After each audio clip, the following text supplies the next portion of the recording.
Hello साथियों, कैसे हैं आप लोग। आशा करता हूं कि आप लोग ठीक होंगे। आज आप लोगों के सामने एक नया वीडियो लेकर हाजिर हूं। वो धोबी समाज के चौधरी श्यामलाल जी।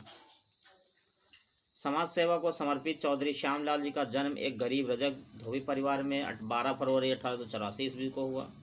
इनके पिता का नाम सुखा धोबी था।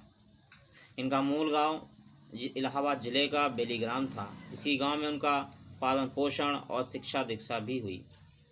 इनके पुरखे मूलतः आगरा के निवासी थे और मूल रूप में आगरा हाई कोर्ट के जजों की सेवा में थे।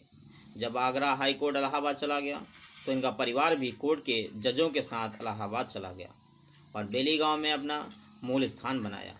उनके पिता माननीय सुखालाल जी कपड़े धोकर भी उनकी शिक्षा की तरफ विशेष ध्यान देते थे। तो यहाँ पे बड़ा एक पॉइंट जो है यहाँ पे बड़ा सोचने वाला है कि जो माननीय सुखालाल जी थे वो कपड़े धो कर कपड़े भी धोते थे और अपने बच्चों की पढ़ाई पर बड़ा जोर देते थे। तो ये बड़ा अहम पॉइंट है। इस पॉइंट को आप बड़ी ध्यान से सुनें और अच्छे से समझें कि मतलब कपड़ा धुलने के बाद भी वो इतना कपड़ा धुलने पर आप समझ सकते हैं कि कपड़ा धुलने में कितना रुपए मिल जाता होगा, किस तरह से अपनी आजीविका चलाते थे वो। और उसके बाद भी लेकिन बच्चों को पढ़ाने का बड़ा काम करते थे। आज जो बहुत सारे लोग जो है इस तरह का एक्सक्यूज़ देते हैं कि हम ये करते हैं, बच्चों कैसे पढ़ाएं, तो ये बात ये बस उनको चाहिए चौधरी श्यामलाल जी की जीवनी पढ़ ले, अच्छे समझ में आ जाएगा। जो धोबी समाज के लोग हैं उनके कोर्ट की जजों के साथ इलाहाबाद उनके पिता सन 1905 में उन्होंने उर्दू हिंदू माध्यम से मिडिल स्कूल पास किया, लेकिन मिडिल की परीक्षा पास करते ही इनके पिता सुखा का देहांत हो गया। परिणाम यह हुआ कि इनकी पढ़ाई बीच में ही छूट गई। वे भी अब कपड़े धोने का कार्य करने लगे। कार्य की अधिकता की वजह से उन्होंने शहर के कोने कोने में कई लॉन्ड्रियाँ खोली। मात्र 20 साल की अवस्था से ही वो सामाजिक बुराइयों कुरीतियों पर पुरजोर विरोध करने लगे। उनके मन में एक बात बहुत चुभती थी कि सरकार प्रत्येक महीने 4 साप्ताहिक अवकाश करती है, लेकिन धोबी समाज को महीने में एक महीने में भी एक अवकाश नहीं मिलता। यह तो पर सरासर अन्याय है और शोषण भी है। उन्होंने धोबी समाज की एक महापंचायत बुलाई और प्रस्ताव रखा गया कि महीने की 10 तारीख को सामूहिक अवकाश रखा जाए।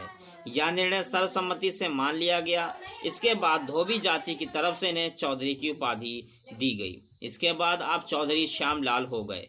1921 ईस्वी में आप 108 स्वामी अछूतानंद जी महाराज के शिष्य बने और प्रेरणा से आप आदि हिंदू अछूत आंदोलन में तन मन धन से लग गए। यहीं से प्रेरणा पाकर अपने सामाजिक क्रांति का शंखनाद किया, यानी शुरुआत की। आपने इलाहाबाद में दलित समाज के लोगों को संगठित किया। इसके तहत वहां आदि हिंदू डिप्रेस क्लास एसोसिएशन की स्थापना की। इसमें दलितों की प्रमुख जातियों के प्रभावशाली कार्यकर्ताओं को सम्मिलित किया। इनमें से हीरालाल वाल्मीकि, डॉक्टर नंदलाल जायसवाल, बाबू भिक्खीलाल कनौजिया, चौधरी हरिलाल जायसवाल, महावीर प्रसाद बनौधा, मास्टर रामअवतार, मास्टर छंगूलाल, कल्याण चंद वाल्मीकि, गजाधर प्रसाद कोरी, केदारनाथ धूसिया, बलदेव प्रसाद जायसवाल, मुरारी बैरागी, जो जी मतलब इन लोगों के नाम उल्लेखनीय नाम हैं। इससे प्रमाणित यह होता है कि चौधरी श्यामलाल जी बहुजन समाज बनाने की दिशा में 1924 में से ही प्रयासरत थे। इससे उनकी दूरदृष्टि एवं महानता का स्पष्ट पता चलता है। आपने पहली ऑल इंडिया आदि Hindu depress class conference Allahabad के मेयो हॉल में 1927 में आयोजित की। इस कॉन्फ्रेंस के बाद आपकी ख्याति देश भर में फैल गई। इसके बाद भी आपने 3 सम्मेलन अखिल भारतीय स्तर के आयोजित किए। सन 1926 में आप बम्बई जाकर परम पूज्य बाबा साहब से मिले। बाबा साहब उनका उत्साह लगन आदि देखकर उन्हें शिक्षित करो, संगठित रहो और संघर्ष करो का गुरु मंत्र उन्हें भी दे दिया, जो डॉक्टर BR अम्बेडकर जी ने दिया था। यानी शिक्षित करो, संगठित रहो, संघर्ष करो का गुरु मंत्र दे दिया था। इसी से प्रेरित होकर उन्होंने अपने अथक प्रयासों से इलाहाबाद में कई पाठशालाएं खोली, छात्रावासों का निर्माण कराया। यही नहीं, संगठित करो की शिक्षा के तहत उन्होंने प्रांत भर में घूम कर आदि हिंदू डिप्रेस क्लास एसोसिएशन की अनेक शाखाएं जिलों में स्थापित करवाई, जिससे मिशन का काफिला भी आगे बढ़ा और साथ ही चौधरी श्यामलाल जी की ख्याति और बढ़ी। 1928 के अक्टूबर महीने में साइमन कमीशन भारत में दलितों की स्थिति जानकारी करने आया। इस संदर्भ में डॉक्टर B.R. अम्बेडकर जी ने चौधरी श्यामलाल जी को कहा कि कुछ साथियों के साथ लखनऊ जाकर दलितों की स्थितियों के बारे में जानकारी दें। आपने लखनऊ जाकर दलितों की हीन दशा का बड़ा ही मार्मिक वर्णन किया करते हुए कमीशन का ध्यान उनकी समस्या की तरफ दिलाया।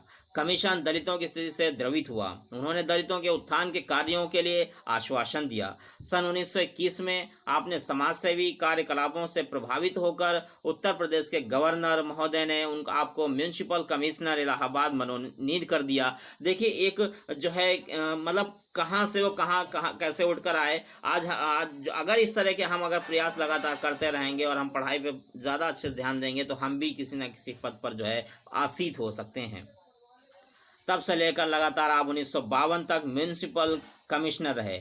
जून 1931 को आपके क्रियाकलापों से प्रसन्न होकर जिला कलेक्टर ने प्रदेश के गवर्नर को आपके लिए राय साहब का खिताब दिलाने के लिए सिफारिश की। इसके परिणाम स्वरूप दिल्ली के वायसराय के माध्यम से इंग्लैंड की महारानी विक्टोरिया ने 1 जून 1931 को चौधरी श्यामलाल जी को राय साहब की पदवी से अलंकृत कर दिया। आपके राय साहब बनते ही धोबी समाज ही नहीं बल्कि पूरा दबा कुचला समाज गौरवान्वित हो उठा और 1934 ईस्वी में राय साहब जी श्यामलाल जी को उत्तर प्रदेश कर्मचारी संघ का अध्यक्ष भी चुन लिया गया। उस समय संघ के कर्मचारी की बहुत दुर्दशा थी। राय साहब ने इन्हें सुविधाएं दिलाने के लिए बहुत संघर्ष किया। इन्हीं के प्रयासों से म्यूनिसिपल बोर्ड के सफाई कर्मचारियों को यूनिफॉर्म, गर्भवती महिला कर्मचारियों को प्रसव काल में छुट्टी, प्रतिमाह वेतन, 8 घंटे कार्य, साप्ताहिक अवकाश की सुविधाएं प्रदान की। यानी कितना बड़ा जो है महान कार्य चौधरी श्यामलाल जी ने किया था। सन 1951 में उत्तर प्रदेश के शासन ने लोक कमिश्नर का गठन किया। इस कार्य उत्तर प्रदेश की अछूत जातियों के विषय में जानकारी एकत्रित करना था। इस कमीशन की 1953 की रिपोर्ट के मुताबिक धोबी, खटिक और एवं कोरी जातियों की स्थिति ठीक है, इसलिए इन्हें किसी भी तरह का आरक्षण नहीं दिया जाए। इसके विरोध में राय साहब चौधरी श्यामलाल जी नेतृत्व में इलाहाबाद में पुरजोर विरोध प्रदर्शन किया गया। इस विरोध को देखते हुए सरकार ने लोकुर कमीशन के सुझाव को अस्वीकार कर दिया। धोबी, खटिक व कोरी जातियों के आरक्षण की सुविधा बहाल कर दी गई। राय साहब चौधरी श्यामलाल जी को अपने जीवन भर के कार्यों के लिए सबसे बड़ी सफलता सन 1952 को प्राप्त हुई।